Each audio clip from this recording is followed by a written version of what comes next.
Welcome, Gunrunner.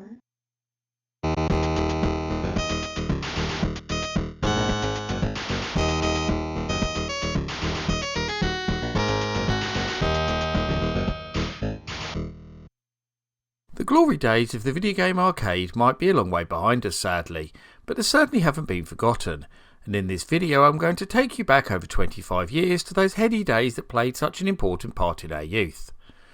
The year is 1995 and we're all present at one of the greatest times in coin-op video game history. You won't find any fruit machines, penny pushers or fixed price machines here. These are the true arcade classics that lit up dingy smoke-filled rooms, sat on stained carpets whilst they delighted audiences and drained our pockets of all our spare change. Names like Sega, Atari, Namco, Midway and Capcom have become synonymous with gaming, and so it'll be no surprise to see them feature heavily in this video. This is where many of today's popular franchises started, multiple innovations took place, and the genres that we know and love today were formed. All of these titles play every bit as well today as they did back then, and deserve to be remembered as true classics in the annals of video game history. One common theme that very much reared its head in 1995 was the big battle between Japanese arcade heavyweights Sega and Namco, as they both tried to constantly outdo each other with similar games. This wasn't just restricted to the arcades either, as the war would also continue in the home as the Namco-backed PlayStation went head-to-head with the Sega Saturn. It was certainly a fascinating contest, with no clear winner, well, in the arcades anyway, but it certainly stifled originality in the industry, and the games we saw in 1995 really aren't all that different to what we see in the arcades of the present day. So with my intro out the way, let's have a closer look at the greatest arcade games of 1995.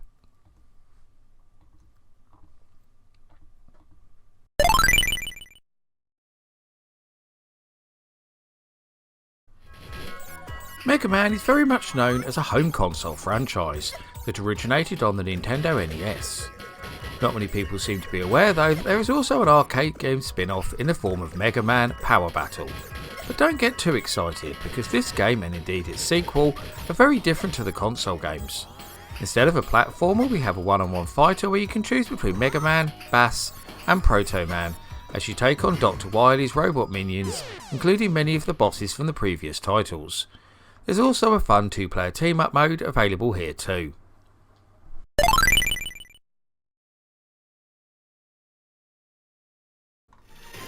During development, Cave's Don Pachi was conceived as a tribute to Turplan's many amazing vertically scrolling shoot-em-ups of the late 80s and early 90s. That influence is certainly clear to see when you play it, and it's fair to say that arcade audiences tuned into that passion too, as it proved to be pretty successful for the Japanese company, and spawned numerous sequels in both the arcades and on home consoles. It's also one of the earliest examples of a bullet hell shooter in the arcades too, a subgenre that very much became the dominant style for a long time to come.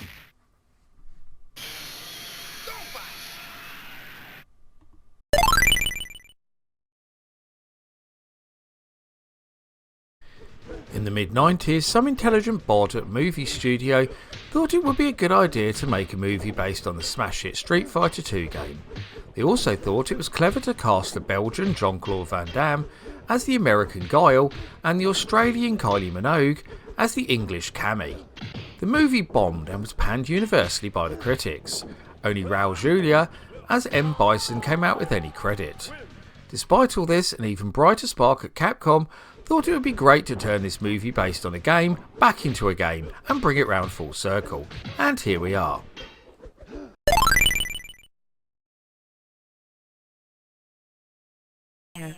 Apart from the addition of the letter L, Virtual On is a huge departure from Sega's other Virtua games of the time. Firstly because of its dual stick control scheme, but also because of its unique gameplay style. The game is basically a cross between a one-on-one fighter and a 3D shoot 'em up. As you move your huge robot around an arena trying to take out the enemy. Each character has a unique range of weapons that have to be mastered in order to play the game effectively. Virtual On certainly has a high learning curve, but is very rewarding once you finally get to grips with it.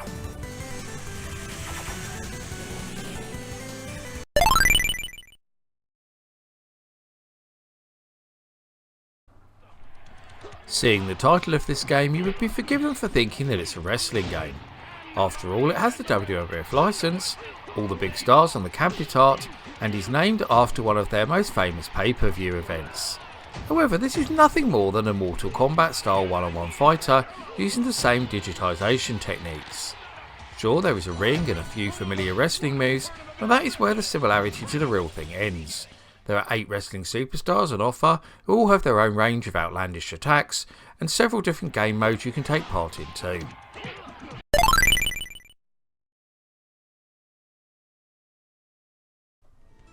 Known, rather bizarrely, as Henry Explorers in Japan, Crypt Killer is an on-rails light gun shooter with a mystical theme.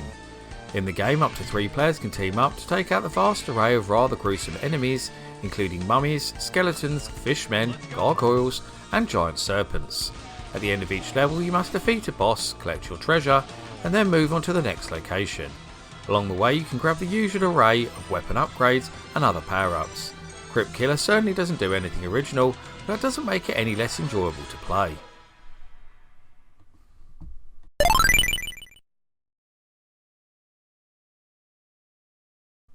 Like Donpachi that featured earlier on this list, Strikers 1945 is another vertically scrolling shoot 'em up that was created as a tribute to what came before it, in this case Capcom's 1942 and its sequels.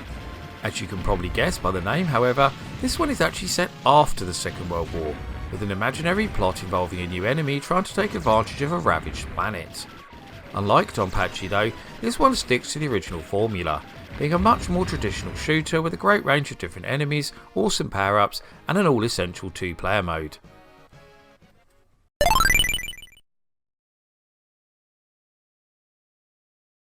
The third game in the ever-popular Rave Racer franchise, Rave Racer offered high-octane action for up to 8 players across 4 different courses, including the original 2, and a new dance music-themed soundtrack, hence the name. There was also a raft of other more subtle changes and improvements too, including upgrades to the graphics, more refined controls, and a re-engineered force feedback system. The new tracks are notable for featuring side roads that may or may not aid your progress, adding a risk or reward element to the game.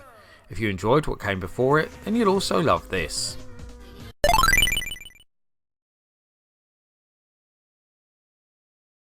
Although not quite as famous as similar puzzle games like Tetris, Columns and Buster Move, Data East's Magical Drop is a game that's gained somewhat of a cult following over the years, spawning multiple sequels that take us right up to the present day. But many don't realise that it originated right here in the arcades. The game is definitely quite similar to Taito's famous Bubble Bobble spin-off, but rather than matching up coloured bubbles by adding them, you are tasked with switching the ones already on the screen around until you clear them all, which is much harder than it sounds.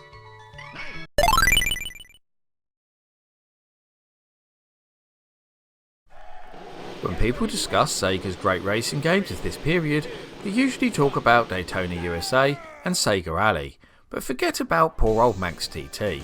That's a shame because this one has a real point of difference, being a bike racer, and is also based on a real race, the iconic TT, held on the Isle of Man, a self-governing island roughly halfway in between Northern England and Northern Ireland. You could describe this as a spiritual successor to the Hang-On games in many ways, and indeed Manx TT also incorporated a similar style of hydraulic cabinet where you could lean your bike into all the turns.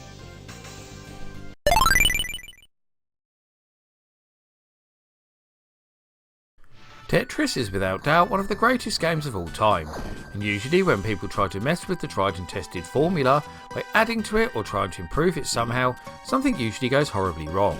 Thankfully, when it comes to Tetris Plus, that's definitely not the case, as alongside the original Tetris, we also have some fantastic new game modes too. Most interesting of these is the themed story mode, where you travel around the world looking for the hidden treasure at ancient sites like Machu Picchu in Peru, the pyramids of Giza, and the mystical temples of Angkor Wat.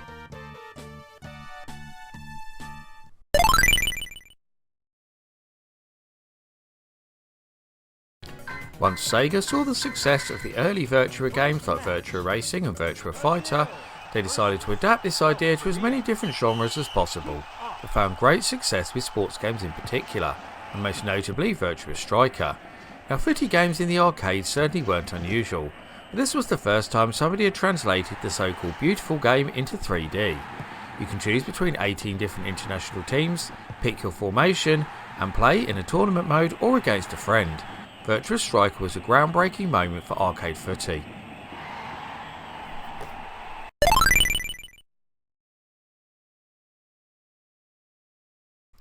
The first Tekken was a huge success for Namco, improving on many of the ideas and themes that were pioneered by Virtua Fighter previously.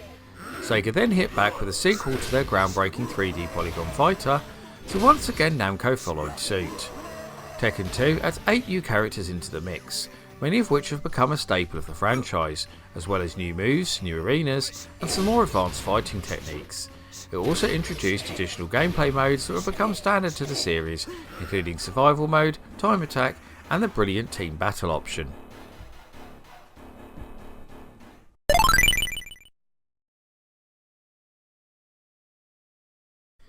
The original Virtua Cop introduced light gun games to the world of 3D, and was a massive hit in the arcades, so the sequel was hardly a surprise.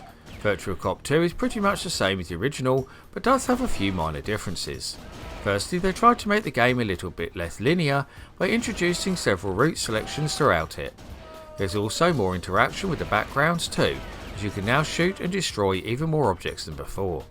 Virtua Cop 2 is a little bit longer than the first game also, which is particularly pleasing as that was far too short.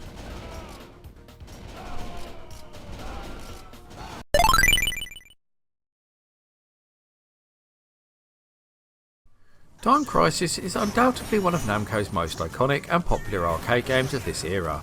Whilst it's essentially just another light gun shooter very much in the style of Sega's Virtua Cop, it adds one very important gameplay feature into the mix, the ability to duck. This was done via a foot pedal on the cabinet, and introduced a much more tactical approach to the genre. But in order to discourage players from constantly hiding and playing it too safe, each level is also timed, which takes the place of the usual high score, with players competing to beat the game as quickly as possible. Time Crisis.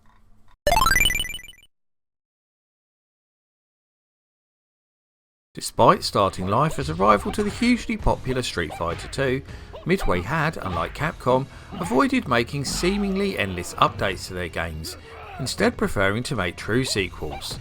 That was until Mortal Kombat 3 arrived however, and this update, whilst basically being the same title in the gameplay department, UMK3 added a number of extra features that improved it greatly over the standard version, including 8 extra characters, a number of graphical improvements, new arenas, extra game modes, and best of all, some new special moves and combos to try out on your friends.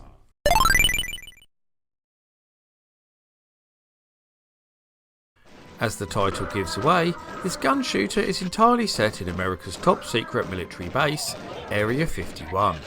The plot tells us that the many aliens that were being kept there have organised an escape, and we're going to need to stop them before all hell breaks loose. There are 5 different types of weapon available in the game, as well as a limited amount of grenades, which can all be found hidden in destructible crates. The key feature of Area 51 that sets it apart from similar light gun games is that it uses a mix of digitised and predefined graphics to portray the action, giving it a real B-movie feel.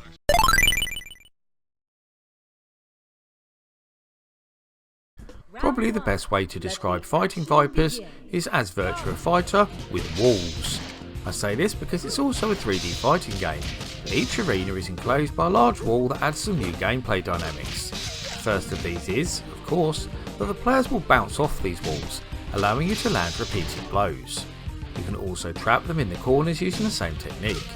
The next, far more interesting feature is that by performing a special move at the right time, it's possible to send your opponent smashing through said wall to win a match. This really is a tremendous amount of fun.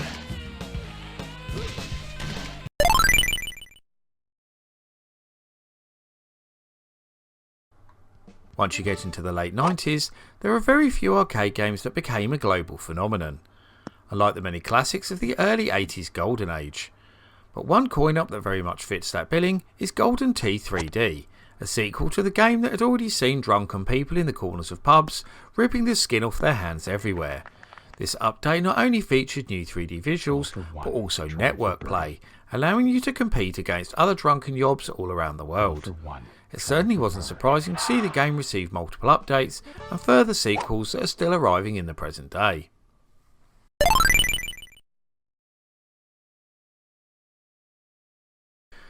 This famous coin-op based on the popular motorsport featured 3 very distinct courses, 3 different cars to race around them in, and several different game modes too.